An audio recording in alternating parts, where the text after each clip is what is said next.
Good Wednesday afternoon or evening, however you like to classify, 5 p.m. in your neck of the woods. I'm Aslan Hajavani, joined by Michael Langston. It is the Warchant.com recruiting chat with Michael Langston, recruiting analyst for us over at Warchant.com. Promo code, phone number scrolling at the bottom of the screen.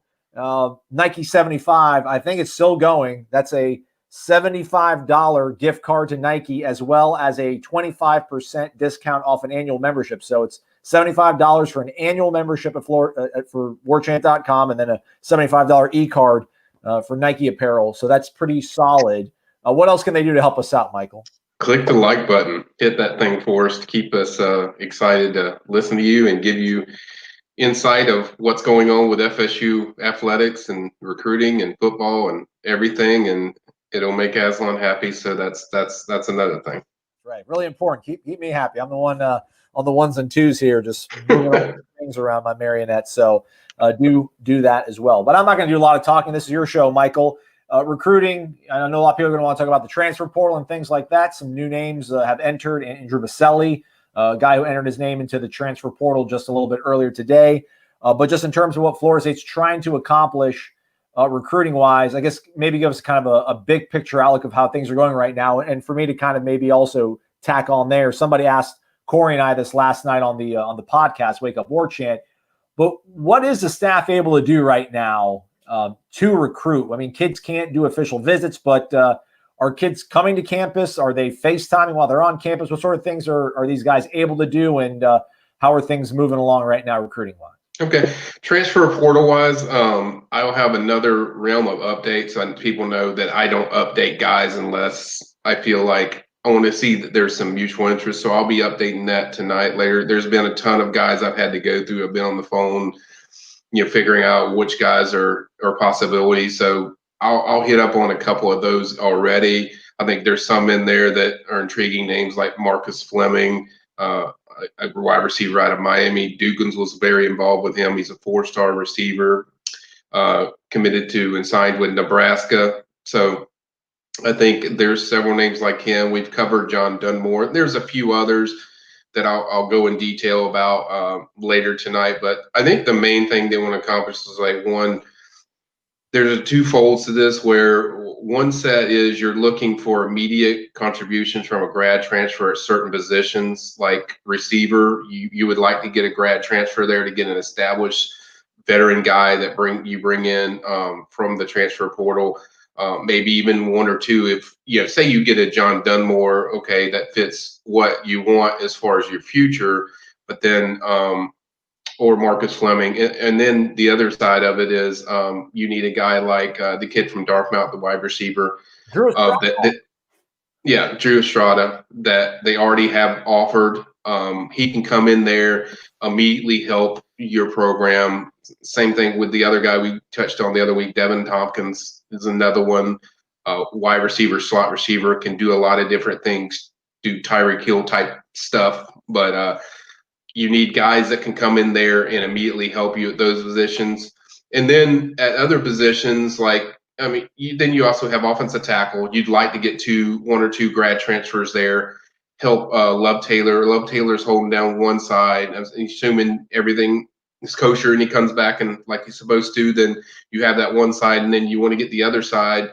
You can solidify that and then have a backup star at offensive tackle. So those are guys you want immediate places at. And then with defensive ends, I think you kind of want multi-year defensive ends, maybe a guy that has 2 more years to come in there, help you. It helps you slowly slide in the defensive recruiting for 2021 and 2022, but you want to get a guy that you can count on, that dependable. So there's kind of two folds to it. Really depends on each position of what you need. If you need a multiple year guy, or if you need just like a 1-year guy that's going to fix your problems to get you going into that 2022 recruiting thing. And I'll just say this, kind of held back this, and I don't really bring fire and brimstone usually, but you gotta let this guy do his damn job. Look, he's taking over a situation that was very poor with the roster. I see a lot of people oh, he can't recruit. It's how can you base anything on how he can recruit? First of all, even though they didn't end up in the class, he was the main reason they landed Luke Altamar. He's the main reason they landed Brandon Jennings. Yes, those guys did not end up there, but he can recruit. Like this fallacy that he can't recruit is silliness. And one, we can't truly evaluate him of how top rated of a recruiter he is until he gets the dudes in here that can help his roster and have a fulfilled roster that he can work with.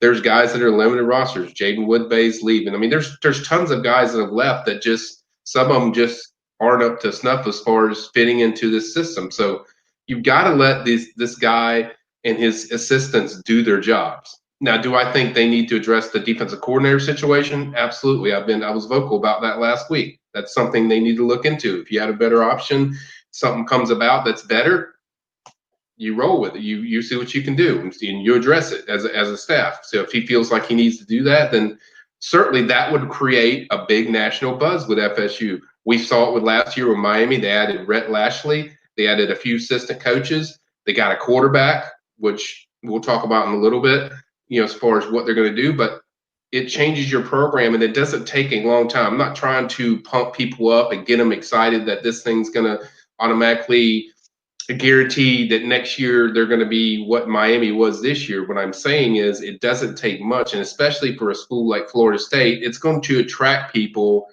if you start improving that product. It's not going to take long to attract kids. It's not going to take long to attract recruits, but he has to build this roster the way he wants, no matter who leaves or who stays, no matter who it is.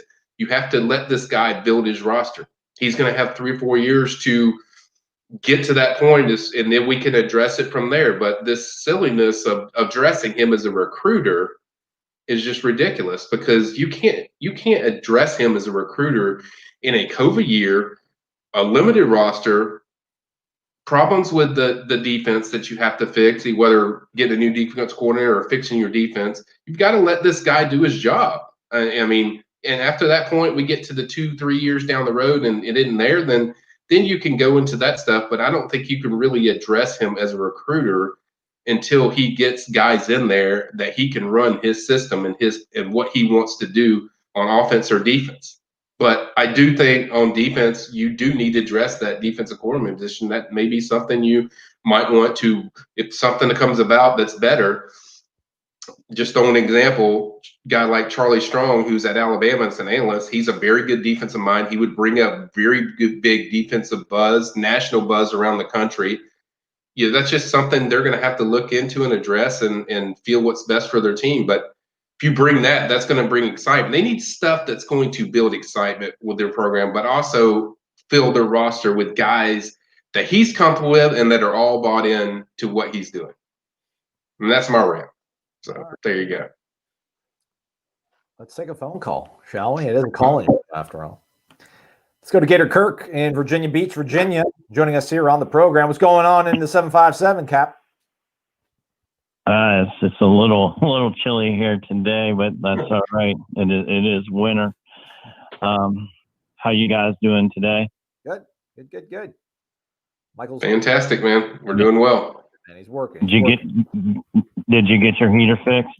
Yeah, man, they fixed it, so we're good. Although I'm still like I think my bones are permafrosted right now, so I'm not used to normalcy.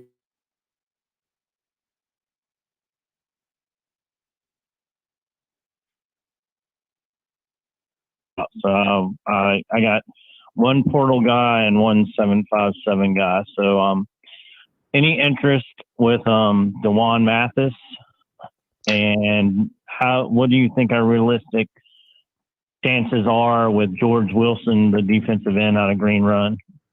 Okay. I'll touch on Mathis first of all. I mean, I haven't heard any interest yet, Kirk, but here's the thing with him. He doesn't really – I've watched him a lot this year based on what I've seen. He doesn't really fit the kind of quarterbacks that Norvell is looking for. He's not a high accuracy guy. He's a very good athlete. He's more built for a team that's going to – you could say like they could use him like Jordan Travis, so that might be an attraction there. But I haven't heard anything as far as a push there from FSU. But I think in most cases with the quarterbacks we've seen that Norvell wants and has recruited and has landed and signed, Chuba Purdy, even Chuba Purdy, even Tate Rodemaker. Those guys are both high accuracy guys. Throw very well. And from what I've seen from Dejuan, I don't see a lot of upside as far as his throwing ability. So I'm not sure that's the guy or the fit that you totally want, even though he's highly rated. But like I said, you have a guy like Jordan Travis. He's a very good runner, and so is Dejuan. So maybe that might be an attraction for them. But I would be surprised if they pushed after him. As far as George Wilson, I think they're very involved. I don't think he's going to decide until February or so, from what I hear. I think Auburn's very much in the mix. I would say that right now, I mean, he wants to see FSU, and I think with Auburn, I'd probably give them a slight edge right now. But I think it's still pretty wide open as far as him not. I don't think there's been a decision made either way, but I think FSU is a place he wants to visit on his own. He was actually going to come over for a game. I think he was thinking about even the Virginia game, but with all the COVID stuff going on, it's hard to get kids on campus. But I think there's very high interest from him into FSU. So I think he definitely is intrigued and interested in them. But then again, once again, I think they're chasing Auburn. They're trying to get up there and get him on campus so he can see the campus. But they are talking with him pretty frequently. He's a guy they want and they've coveted, and they built a good relationship already with him. So I think he's a guy to certainly watch. I think FSU and Auburn are the two teams to really watch in this race. All right, there we go. Gator Kirk, thanks for the call, man. All right, I appreciate it. Everyone hit that thumbs up button. Support Zaxby's, join Warchant, and as always, go Noles. That's right. Thank you, buddy. I appreciate you taking my call. Always, man. Safe and happy holidays. Oh, shoot. Accidentally dropped off on him. My bad, Gator Kirk. All love, though, Mr. Stay warm, Kirk. I mean, stay warm. I know Virginia is cold. Let's see the guy. Let's take another phone call. Let's get right to it. It's got Daryl, I think, waiting on the line. We don't like to keep Daryl waiting. Daryl, how are you on this evening? How you doing, Aslan? How you doing, Michael? What's going on there in the Tallahassee area? Living, man. Fantastic, man. We had 28 degrees last night, Daryl. Pretty chilly. We're Florida people, aren't used to this stuff, but besides that, we're fantastic. I hear you, man. It's pretty cold up here in North Carolina as well. We hit a whopping 51 degrees today. Degrees higher than it was yesterday. But anyhow, I wanted to ask you about I think it's what Taiwan Malone is. I know it's probably going to come down to probably FSU and Ole Miss. Yeah. Is he going to visit Florida State, or is he? I mean, I know they have to come on their own dime, so to speak. But is he going to make a visit, or is he an early enrollee, or is he going to decide in February? Yeah, Taiwan Malone, defensive tackle, Lutheran Catholic. He's a guy that is. Everything I've heard is that he's not going to decide until February. I think he's pretty stand still on that. He wants to.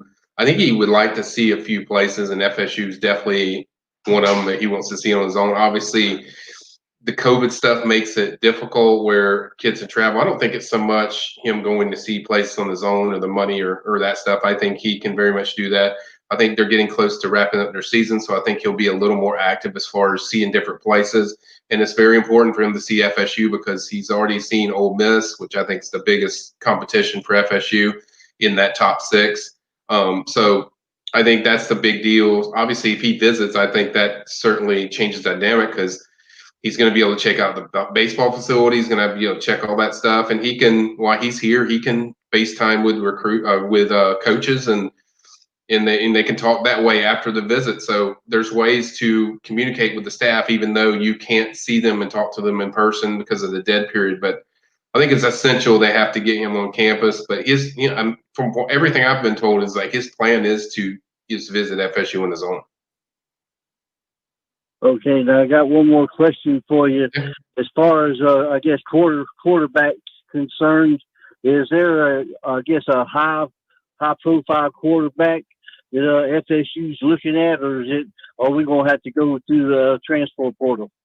Well, I mean, at first, when I first started this, because I'm basing a lot of this on past experience of what we went through last year, just that mostly wanted to focus on high school kids. But because of this, then I thought about it more, and I checked with some FSU contacts, and the more I looked at it, it's like, well, they do have a very young roster with young guys with, Jordan Travis and, obviously the two freshmen with Tate Rodemaker and Chubba Purdy. So the more I think about them, like, I think they're going to end up, in my opinion, I think eventually the quarterback they get is going to be from the transfer market. That's not a guarantee. There might be a high school kid that jumps out at him. I mean, we mentioned Jake Garcia, Colton Gauthier. I don't even know how you say that last name, but he's certainly one. Those are two that they were involved with. I think they've checked in from what I've told from IMG, 4-star commitment to Michigan. JJ McCarthy's another one that they've checked in. They've had a previous relationship. So I think they'll shake the trees and they'll see what they can develop. I think they've been talking to these guys for a little while. So this isn't like all of a sudden they're talking to these high school guys. I mean, I think they've been communicating with, different guys across the country, both high school and to the transfer market. But I would lean more towards, I think it's going to be a transfer guy.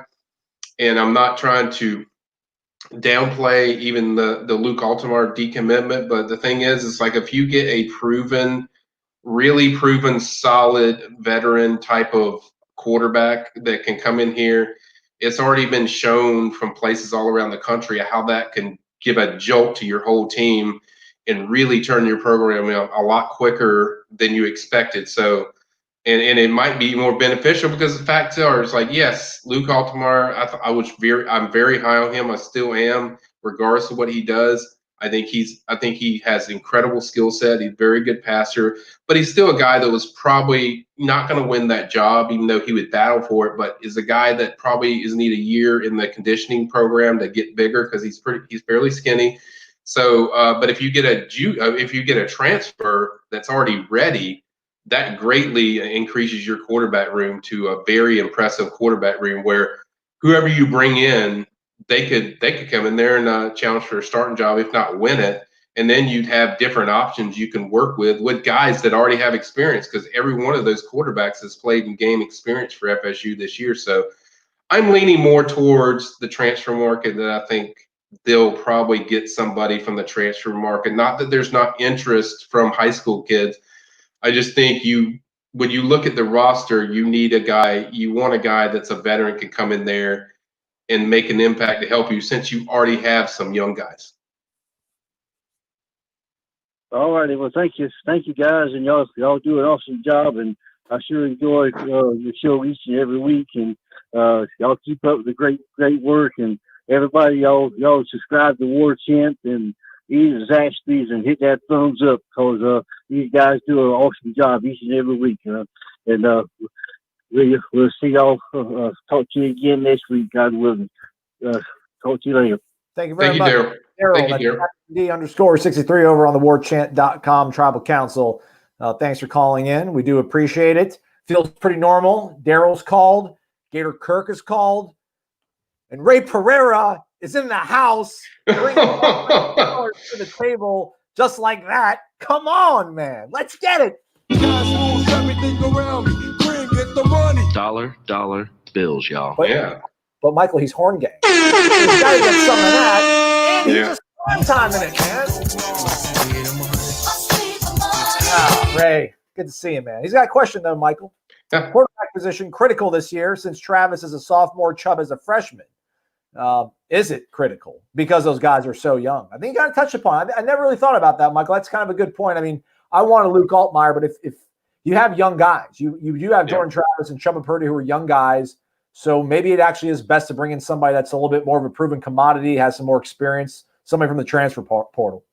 Yeah, the guy that's rumored to everybody that I hear from high school coaches in different places is a quarterback from UCF, Kenzie Milton, I want to say.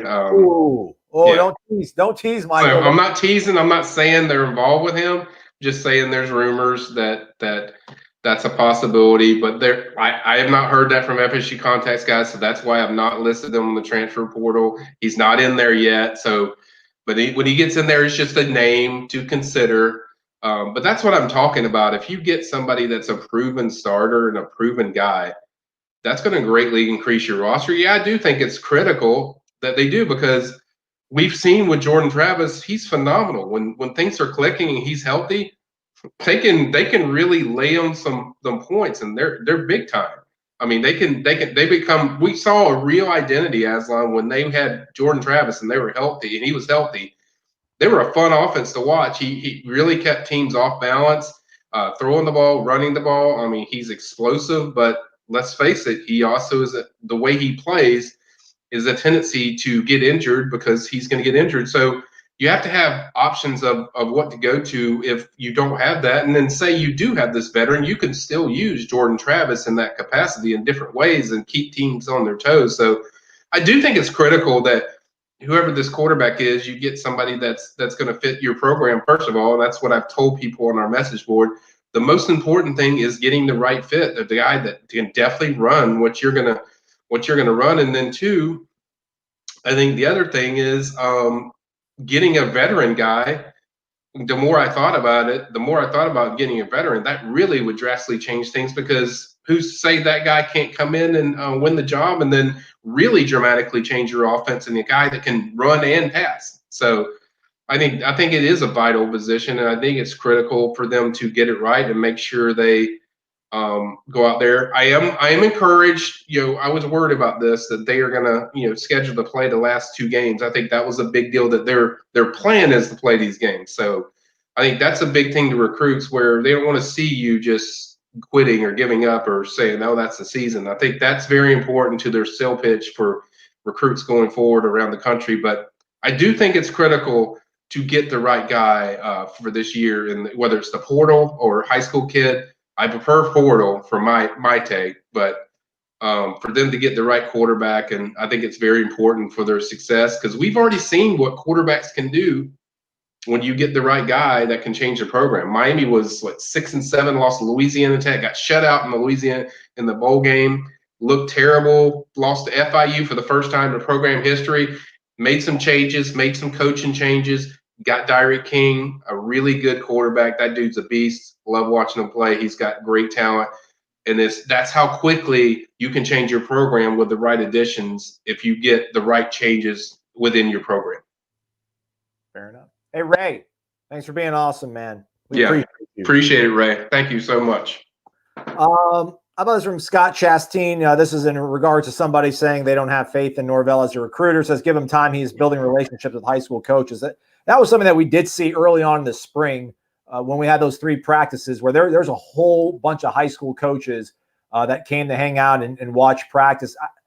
I know he can't do face-to-face recruiting with players, but man, I really, hopefully something can happen here maybe in the next few months. Maybe the vaccine hits the market or whatever, where maybe some of these coaches can at least come to campus and be around them and the staff and kind of see the way they recruit, because it's a really small fraternity, high school coaching, or maybe it's not a small fraternity, but they all talk a lot to one another. So if 30 coaches from around the Southeast can come to Tallahassee and see the way the staff operates and they like it, they'll probably tell 3-4 of their coaching friends, and that sort of stuff goes through a locker room at a high school level, and maybe that can help build some momentum. But I think there's a lot of coaches that like him. I mean, a lot. I mean, there's a majority of the coaches that really love what he's doing. They really like what he's doing to change the program. He's not just saying, "Oh, I'm going to go out here and coach." He's cleaning up what they need on the roster and what he needs for your program. And high school coaches can relate to that, because kids transfer all the time from high school as well. People forget that.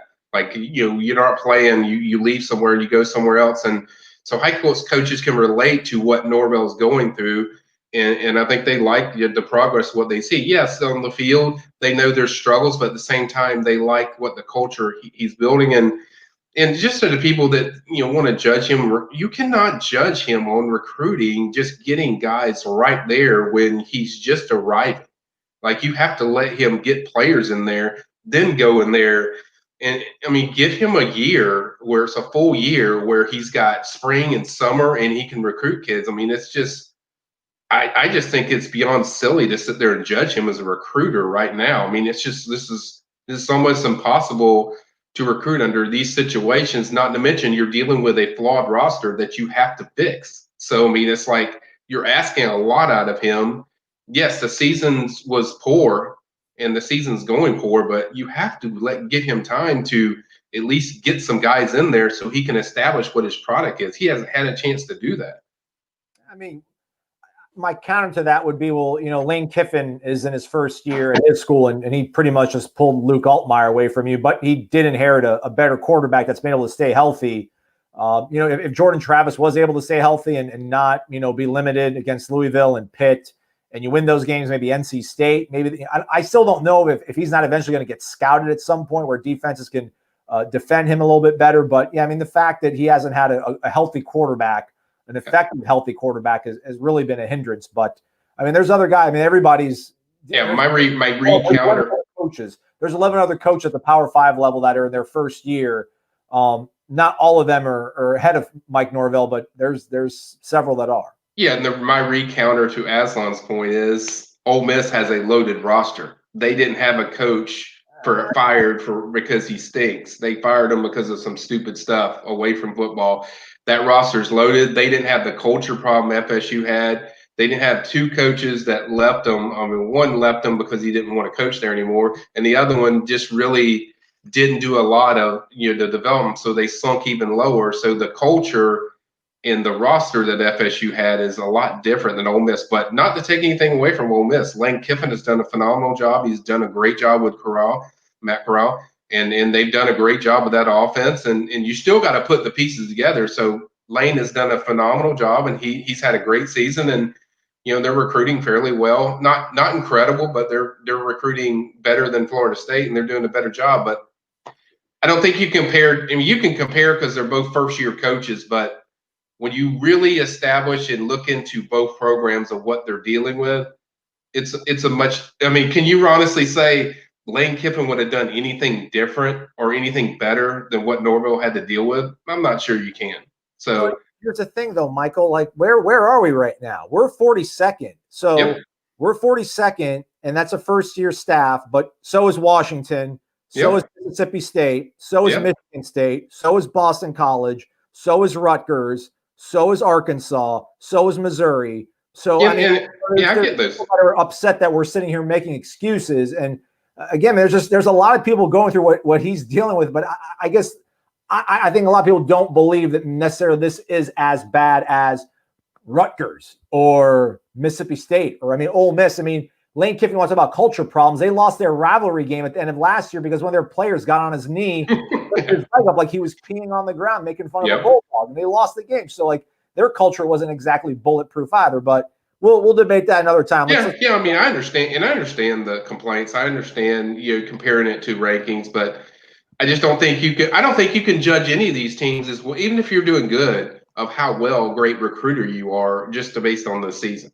I just don't see that, but I do get the points that other teams are doing better in recruiting than they are. We got a caller hanging tight. We appreciate it, but a shout out to Gator Kirk real quick, throwing 1757 in the jar because it's 757, represent Virginia Beach. There you go. Process. Hard work beats talent when talent doesn't work hard. Go Noles. So just got to get 1% better. Keep working. That's what it says on the shirt. So we appreciate you, Gator Kirk. You're a good dude, obviously, pillar of the program. A caller, I think you're calling from suburban Atlanta, if I know my area code's all right. Who's this? Where are you calling us from? What's up, Aslan? What's up, Michael? This is your boy, JR. We like JR. All right, JR. What's going on? Atlanta, man. JR in Atlanta is good people, man. What's going on? Just chilling. How y'all doing? Good, man. Good. We're thawing out from last night. Having a good debate, Michael and I, on his Yeah, we're having fun. That's good. So I got a couple small questions. So Michael, how do you feel our chances are landing a Marcus Fleming from Nebraska, a John Dunmore from Penn State, and the Auburn running back who just decommitted? I think his name is Armani Goodwin, I believe. I think he's from Florida. How do you? Yeah, those first I'll touch on the transfers. Both of those guys have connections to FSU, especially with Ron Dugan. So I'm waiting to hear for sure that there's an FSU push. I have a feeling both of them, they're guys that FSU is going to be involved with. I think with John, I think they've already talked to him some. So I think the options, yeah, a possibility there. Now, how much I don't know yet, but I do know that there's a relation. Anytime there's a previous relationship, that's a guy that piques my interest. Certainly, I don't know the reasons that went into Dunmore leaving, but it's probably playing time oriented. I would assume, but I think he's a guy that certainly they have a shot with. Same thing with Fleming. The difference with Fleming, John Dunmore really liked FSU growing up, so that would be a big difference of why I would list him probably more than I would list Fleming, because Fleming seemed to be cool tampering off a little bit with FSU late in his recruiting process. So not sure how heavy they were on his list, but things change where kids see where there's opportunities there, and I think he could see an opportunity at FSU. So certainly both of those guys, I think they would have good shots with if they push and they make it a priority. But that's kind of what is tricky about the transfer portal was once these guys go in this thing, it's kind of like they shut down, so it's harder to dig stuff. But I think both of them are definitely possibilities. And then the Armani Goodwin kid, I think that's an interesting situation because I was told like he shocked a lot of people when he decommitted, and I think it's a lot of things where I'm not saying it's a guarantee that there's a connection either way, but Damian Webb obviously went into opting out this season. I know Mike Norvell thinks he's coming back, but I just thought it was interesting just the days of timing of when all this happened. That a day after that or a couple of days after that he opts out, and then we hear about it's possible he could leave. But so I don't know the reasons behind Goodwin, but I do know David Johnson is very heavy on it. I think Catravian Hargrove and Goodwin are two of their highest rated guys. Those are the guys that they like the most. I think both of them fit very well to what FSU does, what Norvell does with his backs. He likes to use them so many ways vertically, so many ways in the passing game, so many ways between the tackles. I think Goodwin fits everything you want. Same thing with Hargrove. So I think both of those guys and I think they're only going to take one. So I don't think they'd take both of them. So I think it's kind of a thing where first come first serve if they can pull them. But I think there's a good shot. I think they're very much in it. I think LSU's very much in it, and I think Auburn's. I think those three schools, FSU, Auburn, and LSU, are the main schools for sure. And FSU is very much in the mix, and that's a guy that in Goodwin that they like and they pushed for a couple of months. So I think there's a good shot, but how good of a shot? Obviously you want to get him on campus or get him to see FSU a little bit more in his own way. But I think that's really the next step is him visiting FSU on his own. But I definitely think there's mutual interest. Armani doesn't talk a lot. Chad Simmons kind of informed me that to let me know. I mean, so he's not going to do a lot of interviews, but I definitely think FSU is definitely intrigued him, and I think that's a school that he's certainly seriously considering. Okay, great. And one more quick question. Cool. With the defense looking how it's been with these last two games, I know they can look better and kind of give us some type of relief going into next year. But if they look the same or worse after we've been off for pretty much a month, do you think we'll go after somebody like a Charlie Strong, who's an analyst at Bama, or like a Will Muschamp, who just got let go from South Carolina? I know that's what got their career started before they were head coaches. Yeah, I mean, I've given a vocal opinion that I think you're going to have to seriously address it, regardless what they do in the last two games, and stuff. But I just think it's something you seriously need to look into. Do I know for sure that they will make a change? No. Do I think they should? If a guy like Charlie Strong or Muschamp or a top defensive mind wants to say their agent hits you up and they're definitely interested, I would personally do it, but that's just me. I mean, that I would make that move, but that's just me. That's just my perception. Just because when you're, it's not, and that's the thing I've told people. This is not all on Fuller. It's like he has flawed roster where what he's working with, but at the same time, the things he does in the secondary, I don't necessarily agree with. Just not running press man coverage when you're blitzing. That just kind of doesn't seem counterproductive to me. But there's certain things, and the results are the results. So if you got a chance to improve your roster, and that goes for coaches, whatever coaches, I'm talking about position coaches, coordinators. If you have a chance to improve your product, I think that's something that you have to do, in my opinion, or seriously consider doing. So I think it's on the table and it's possible, but at the same time, that's not really my expertise. That's more Ira Schafel, more Corey Clark, Gene Williams, than as far as the team of what they're going to do or what moves they're going to do. And here's the other thing with me is, if not this year, you're probably going to have to do it next year anyway if the defense continues to look like what they look like.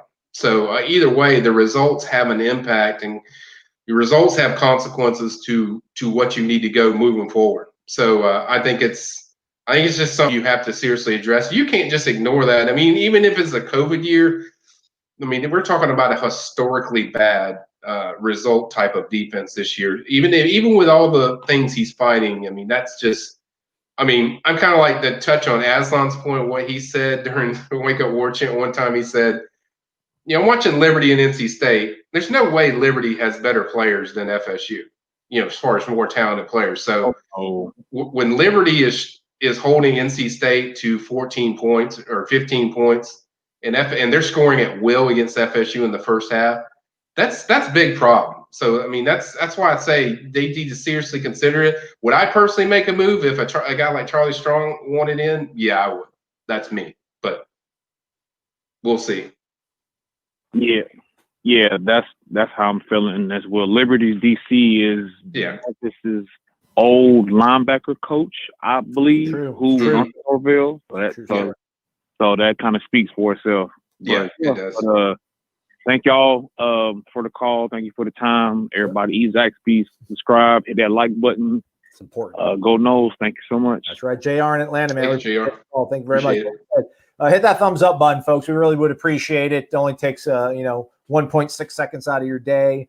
It makes a difference for us. So if you could hit the thumbs up button, signals that you like it. Don't worry. Like, it's not like Twitter. People can't go back and see who liked it or whatever. You're not going to get tracked or anything like that. It's just easy people, I promise you. Totally anonymous. Nobody knows. There we go. We got plenty more phone calls waiting in the queue. Let's go grab another one, Michael. It is a call-in show after all.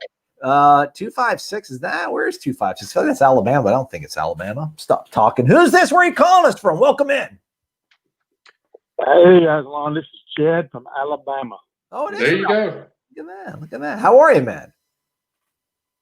First time caller. I'm great, man. How are y'all doing? Great, man. Welcome on in. And that's Gulf Coast, right? You're down south in Alabama, right? Is it Mobile?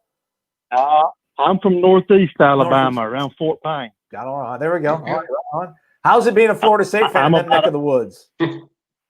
I catch a lot of crap about it, but I love it. That's okay. It's strong. It's gonna one of these days. Stay strong. They're gonna get there. I'm about an hour from Huntsville, where we're recruiting a tight end in about 45 Jackson minutes. West. Yeah, Jackson West. Yeah, beautiful country up that way. Both play. Yeah. What's on your mind, Chad? I was going to tell y'all the name of a kid to look at. Y'all need to look at Ike Rowell from Fife High School. Have you ever heard of Fife High School, Michael? Fife, they were always winning. FY, yes, FY, right? Always like competing for the championship. Yes, they're going for their third straight state championship in the morning at 10 o'clock, like 45 wins in a row. Oh, and that kid, to me, I've watched kids from 3 different states, and he's one of the top athletes I've seen. What's the name again? Ike Rowell. Ike Rowell. Okay. How do you spell his first name? I think it's IKE. I'm not sure. He's been good. Oh, Rowell. Ike Rowell. All right, I'm on it. I'm on it, man. Yeah. Let me get on this. We're fixing to do you a live evaluation while we have you on the phone. It's like I'm fixing to break it down for you live. I can't find him on Rivals, but we're gonna pull him up here on I promise you in a second here on Huddle, which Huddle is a very important thing that we use these days. Let's do it. Michael Langston, recruiting analyst, live recruiting. Let's get to it. Fife High School. Defender, offensive guy. He plays defense. He plays safety and he plays quarterback / tailback. He runs the ball every play. All right. He's their main show. All right. What is Fife 2A or 3A? They're 3A this year. They've been 2A in the years past. Okay. All right. Michael, what do we think? What do we think here, man? I like his jump cuts when he runs the ball. That's the first thing I've seen. Still running here. Runs a little high. You want to see him get lower with his body when he makes cuts. So he's going to get blasted if he doesn't when the college level. But very good jump cut guy. I mean, he is very good in the jump cuts. He sees the hole really well. I love his vision. I love the way he sees the field, and certainly has speed to pull away when you need it. So definitely a nice prospect, nice Division I prospect. Yeah. So I like him the most at on the offensive side of the ball when I'm watching him. But 168 though. I don't know if that's going to hunt. I don't know if it's going to hunt down here. But I mean, if you want to take a flyer on him, Chet, we'll see what we can do. Yeah, we good looking out. We appreciate it. We always need scouts out there. That's how we're going to get this thing better. Everyone's going to have to help out. Well, I love and that's why I love doing live evaluations for you guys. So if you guys have somebody you want us to look at, we'll do it every week. So I do think he's a Division I prospect. I don't see a guy that I think would end up or be a part of FSU that fits FSU, what they do. But I definitely see a guy that's Division I talent. So shout out to Ike Rowell, man. Good talent, buddy. Keep your body lower. When you make the cuts, keep your body lower. But that would be my only suggestion or offer advice. But looks good. I like him. He's a very good athlete. All right. Well, you got anything else for Michael? No, thanks, guys. I just want to give y'all his name, take a look at him. Appreciate it, man. No, we do it anytime. Call us anytime. If you got anybody else, call us back anytime. I would be glad to just give you my thoughts on any player. There we go. Thanks so much again. We had Virginia, we got Northeast Alabama calling in. Let's go to my neck of the woods, man. I know the 727. That's Pinellas County. Get some. Hello. Yeah. Hey, this is Garrett down in Florida. How you doing, sir? Where? Clearwater, Florida. Clearwater. You said Clearwater. Neck of the woods. All right. Clearwater. Clearwater. All right. Represent. Hey, quick question for you. Yeah. What about the quarterback from that Jimbo recruited from Texas A&M? Isn't he in the transfer portal? Yes, he is. His name slips my name for a second. James Foster.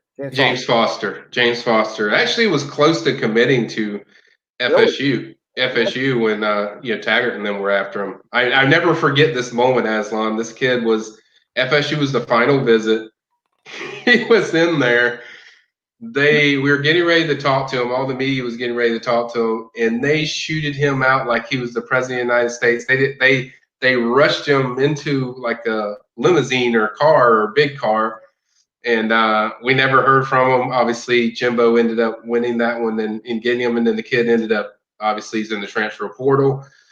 It kind of falls into what I said before. Same thing with Dejuan Mathis. It's like he's got talent, but is he a guy that passing wise you can trust, that you feel that's going to excel in this offense? I mean, passing first is going to be a big deal in this offense. We've seen that with the guys that Norvell wants. I'm not saying they won't go after this kid, but I think that's something they're going to look for. I watched Foster. And watched him in high school. I didn't really think of like a guy that's like a ball location all the time, incredible passer, but I saw a very good athlete that can do a lot of different things as far as running the ball, can be special in that way.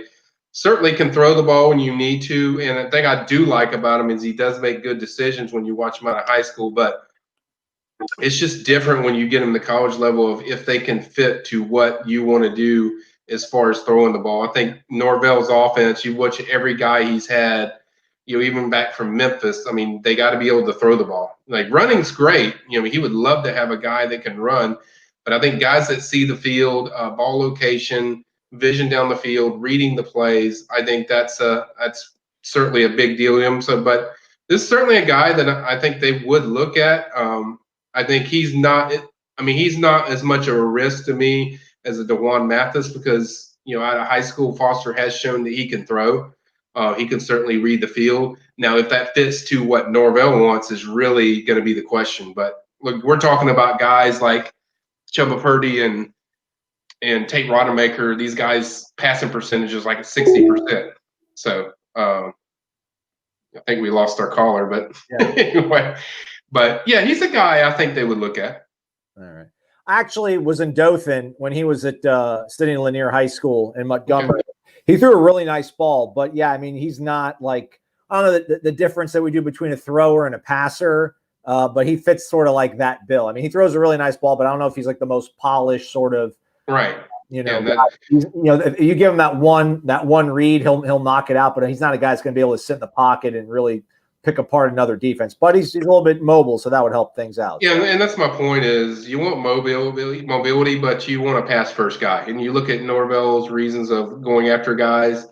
We saw him pass on guys like Jeff Sims that, aren't probably as polished as throwing the ball, but they're very good athletes. So I know people want these very good athletes, but I think Norvell is a pass first guy. I think that's the most important thing. Ball location, accuracy, what they do as far as reading the field. I think that's a big deal to Norvell and his offenses of no matter who he gets, that's going to be a thing that's got to be the highest up there is their passing efficiency. From the Call-In Studio web interface. Almost worked out perfectly. I called back in to get us back up and running on the phone part of it. A shout out to Seven Toms. He posted this several minutes ago. I don't know if he's still around, but we do appreciate it. He doesn't even have a question. He just wanted to throw $20 at us because I'm pretty sure he probably wanted to hear this. There you go. There you go, man. I got you. Who loves you? Who loves you, Seven Toms? We love you. Appreciate that. Thanks so much, man. I mean, seriously, you can ask a question. You can say whatever you want. Like give your mom a shout out or something, man. You got the whole screen, the whole world's listening to you. We're pretty open here. I mean, I love doing the live evaluation. So if you have a kid that or if you had just a question, there's no dumb question when you come in here. Nobody's gonna trash you if you ask something silly. So don't worry about it. That's why I'm here. Throw in your questions. You have something to ask me. It doesn't matter how small it is. Fire away. Also, in the wins in the house, throwing $20 our way, man. We appreciate that. That gets you some love. I actually try to play Wu-Tang. I gotta adjust the audio on some of these. A little too loud. I apologize. I like it. I like the loudness. That's the win. Thank you, man. We appreciate it. Things looking down, but let's hope for a full off season to rehab and retool. Hey, man, listen, they've had pretty much 4 weeks. It's going to be when they play Duke, and we spoke to Jordan Travis today, and Jordan Travis said that he feels great or amazing, I think he said. Feels amazing to be at 100%, and he realizes that he needs to take care of his body and said his number one goal this coming off season is to get bigger. So let's see what happens. I mean, if he can stay healthy-ish for the next 2 games, the weight game is going to be a little bit trickier, obviously. They should beat Duke, win a football game, show everybody what this offense looks like when Jordan Travis is healthy for most of the 4 quarters. The last time he was North Carolina when you beat a top 5 team. So yeah, let's get some good vibes going into the holiday season here. I would like that very much so. Let's get a phone call, Michael, shall we? They've been waiting patiently. They thought we left them, but we did not. We're back. You got Michael Langston's ear here on the Warchant.com recruiting call-in show. Who's this? Where are you calling us from? Hey guys, this is Robert from Graceville, Florida. Oh, yeah, close to Mariana. That's where my grandmother was from, Mariana. So, Grace. I have a question. It's not a 21 recruit, but it's a 2023 recruit that we have here at Graceville. I don't know if he's on FSU radar, but everybody in the country is pretty much on him. His name is Xavier Quave. Wondering do you know if FSU was looking at him? Yeah, they were. I mean, actually, I know the previous staff was because he was on campus. He actually visited with Xavier when they came one time. Man, this guy, and I talked about this kid when they had him. This guy, I think he's a he's 2023, but this kid does. I mean, I'm telling you, Aslan, this kid does not look like a 2023 kid. He is massive for his size. I mean, he is big, great athlete. I think we can even. You look in and Aslan might be able to find him, but pull him up. Come on, man. I'm just a man here. I'm just a man. I'm a human. There it is.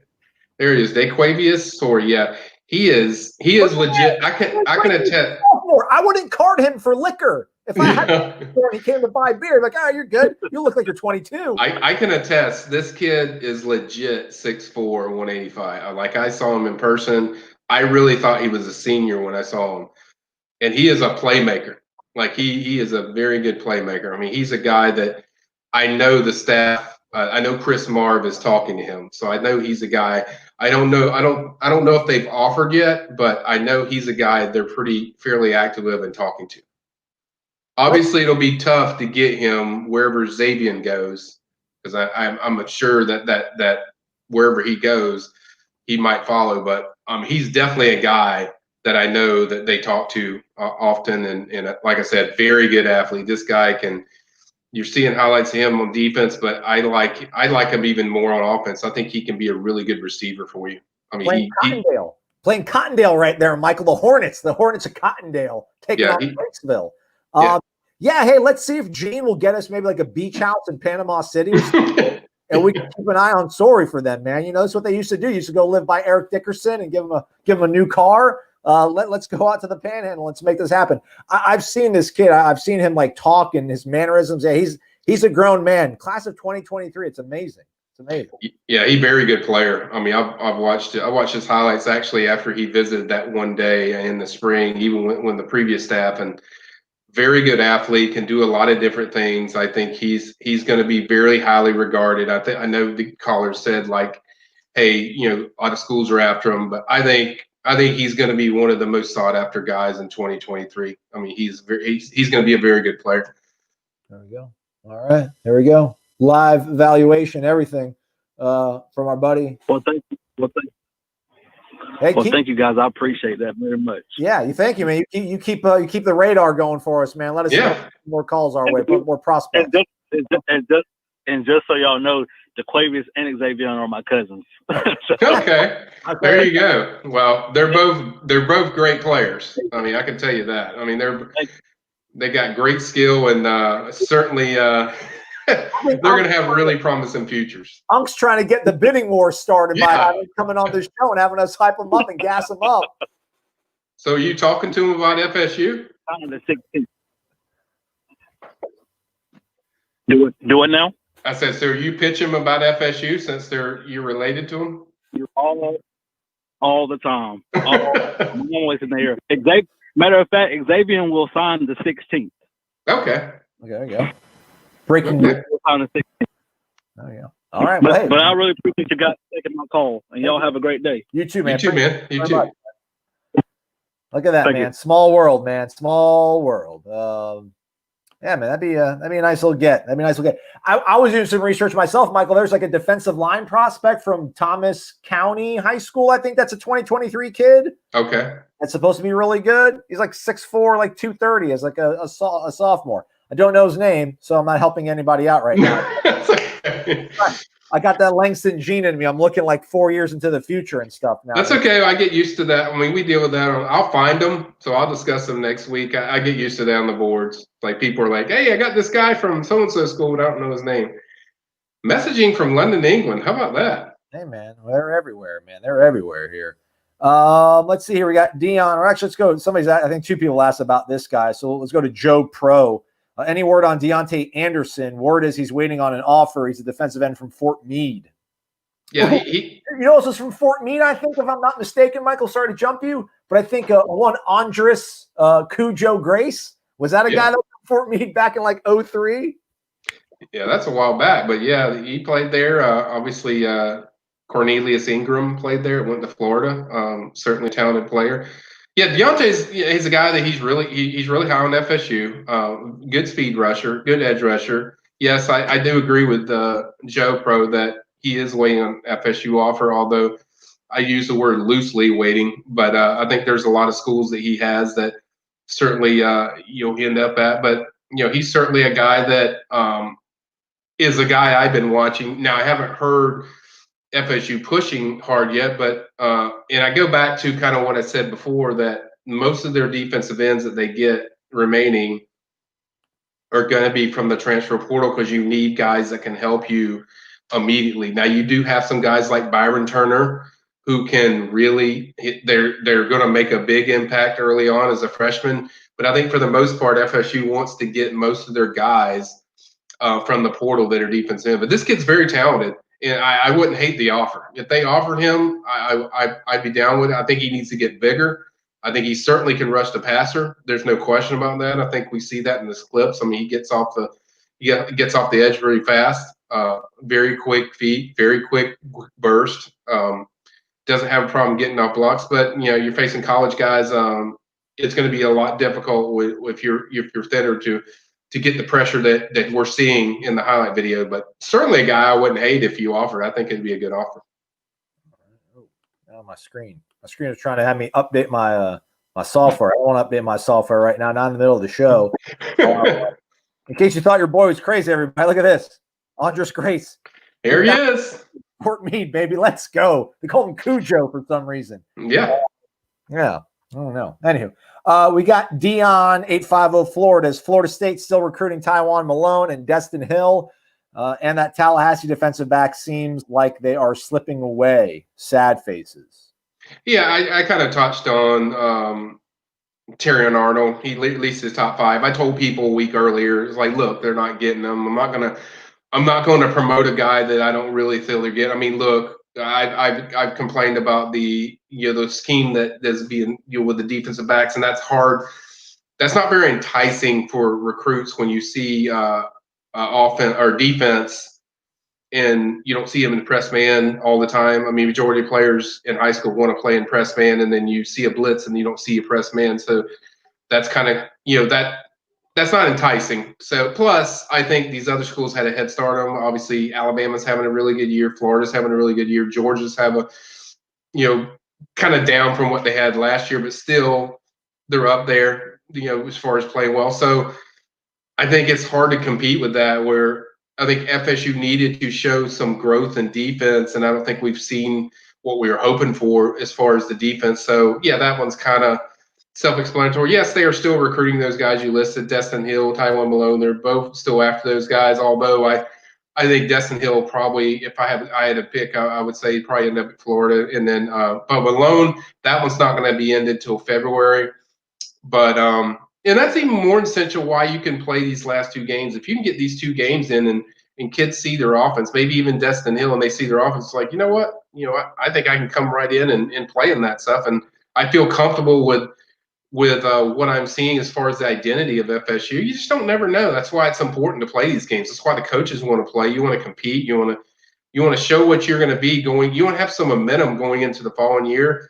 Obviously, the vibe's not with them as far as Destin Hill like it was. I think Florida is probably, the team that's been trending up a little bit there. But that's why you just got to go out there and get on the field, and maybe you can catch his attention. And then Malone, like I said, I talked about him earlier, that he's a guy that's not going to make a decision until like February. So, you have time to do what you need to do. I think his plan is to visit FSU, and then we'll see where it goes from there. There we go. Let's take a few more questions, maybe 2 more as we wind things down here on the show. Derek Neal asks, does FSU have an interest in Demarius McGee? He's the top corner of the Panhandle. Coach against him. He is a stud. He's very good, and he's a guy that I can certainly see. I believe that I could be wrong. I don't know if they've offered him, but I've heard buzz about either they're offering him or they have offered him or they're interested. Yeah, but either way, there is some interest level in Florida State. Obviously, he doesn't have an offer when we're looking at the offer list, but I do think there's interest there. I don't know how serious they're pushing. But I agree with the question guy. He's certainly a very talented guy, very physical, one of those physical cornerbacks, even though he's 162 pounds. I think I like the way physical he plays, just a dynamic playmaker, gets out there and makes plays. Even if they push, though, I think it'd be tough to beat schools like LSU and Auburn for him, in my opinion. or LSU and other teams, but I think that would be tough. We got a caller. We'll grab him here in a second, or maybe even her. Any chance to flip Amari Harvey, I'm assuming, or is he still locked to Auburn?